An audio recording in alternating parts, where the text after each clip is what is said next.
Welcome to Class 10. In this class and the next class, we're going to talk about the challenge of building a highway in a dense downtown area. The project we're going to be looking at is West Street, or the West Side Highway, as it passes along the World Trade Center site. So you could not find a busier or more highly visible site. While the challenges here were great, there was also some opportunity to get started. There was sufficient amount of space so that you could almost immediately step in and begin your new construction. For orientation, these are 3 northbound lanes and 3 southbound lanes, and alongside of them, as I say, fortunately there was a good deal of available space. Had it been wide enough, you could have built a new highway in that new space, and that would have solved a tremendous number of headaches, but no one is ever that lucky. But there was enough space here to build 3 new lanes, and you would be able to shift one of the directions of traffic into that new space. So that was the approach to this job. You build 3 lanes at a time and constantly shift traffic back and forth until you can construct the entire new facility.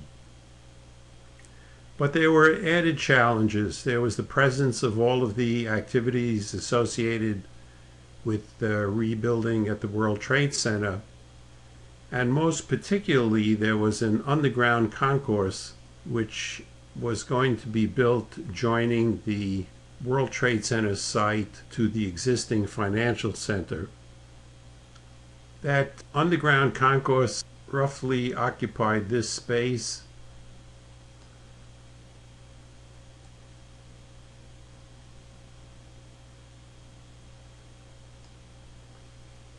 and it needed to pass below West Street.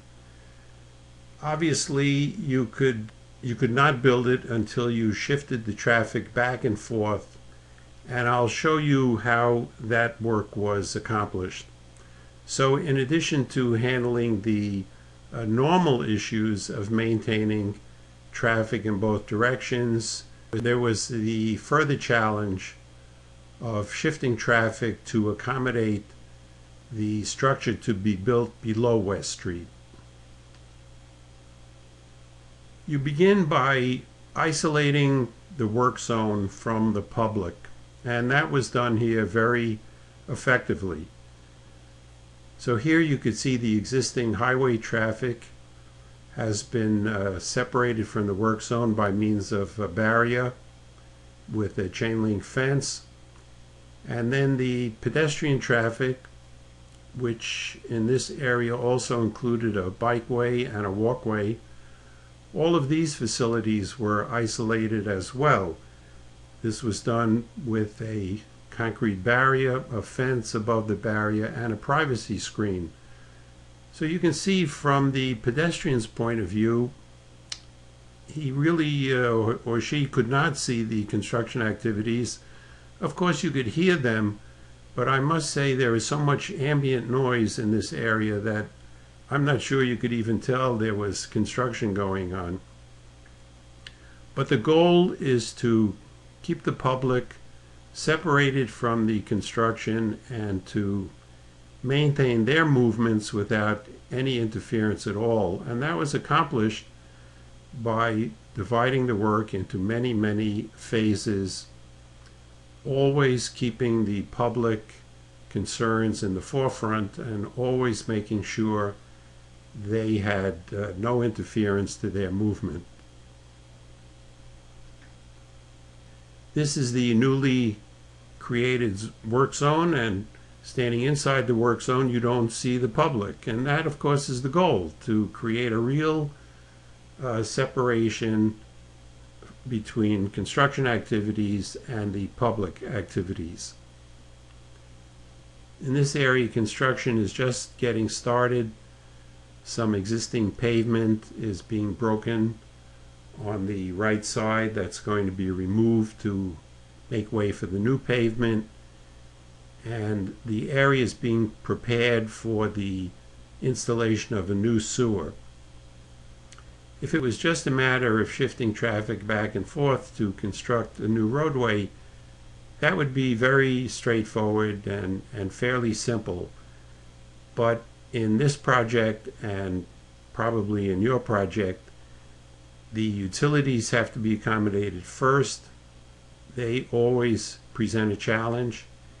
And in this project, the new highway was going to be built at a higher elevation than the existing, and that created a whole new set of issues. So the work is not straightforward at all. It's quite complex and requires very careful planning and execution.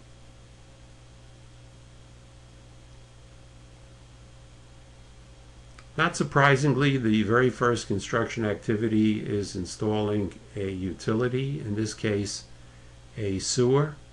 There's rather ingenious means of supportive excavation.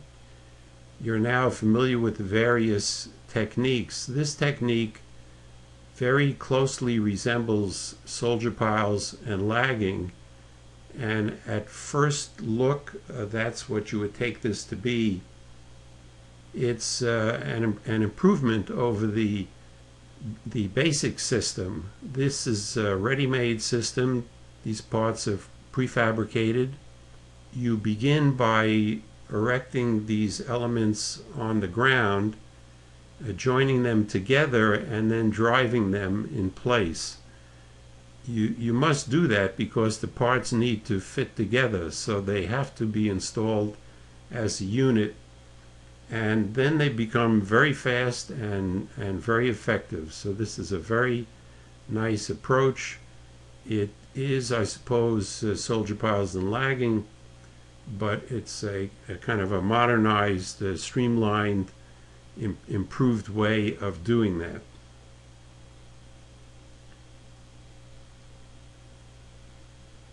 Here the work has been advanced. All of the piles for the new sewer have been driven, and it looks like some kind of a mud slab has been placed to create a good work surface down at the bottom.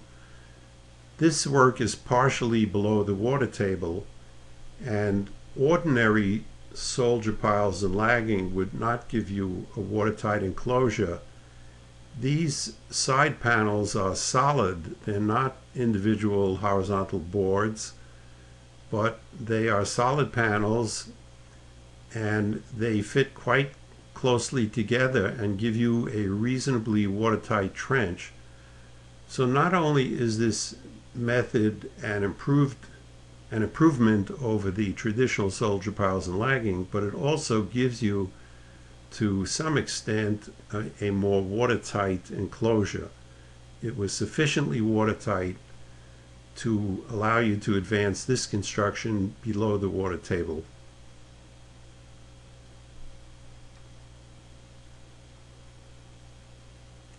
In this view, the pipe has been installed. In the foreground, you can see a section of a prefabricated manhole. The work is substantially complete here and ready to be backfilled. If you examine some of the details at the side of the trench, this is normally this would be horizontal lagging laid as individual boards. Here you can see it's a panel. It all goes down at once, and this I would take to be the preliminary panel, the starter panel.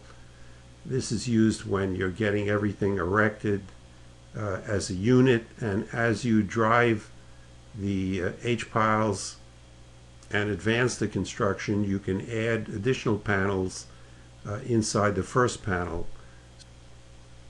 Of course, that represents a problem if you have many utilities crossing the trench. These solid panels would not work, and that's what gives the traditional soldier piles and lagging their flexibility. the horizontal boards can be fitted around any utility. In this case, you couldn't do that. But of course, you could substitute horizontal boards in place of one of these panels if you had an occasional utility. Here the sewer is complete, it's being backfilled, and also the area is being raised to grade.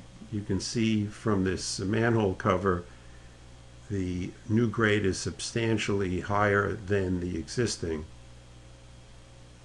So now the utilities are out of your way and you're ready to proceed with the paving. The paving is the most straightforward part of the work. It's easier to predict how long that will take. The utilities are generally much more problematic and they become your critical path.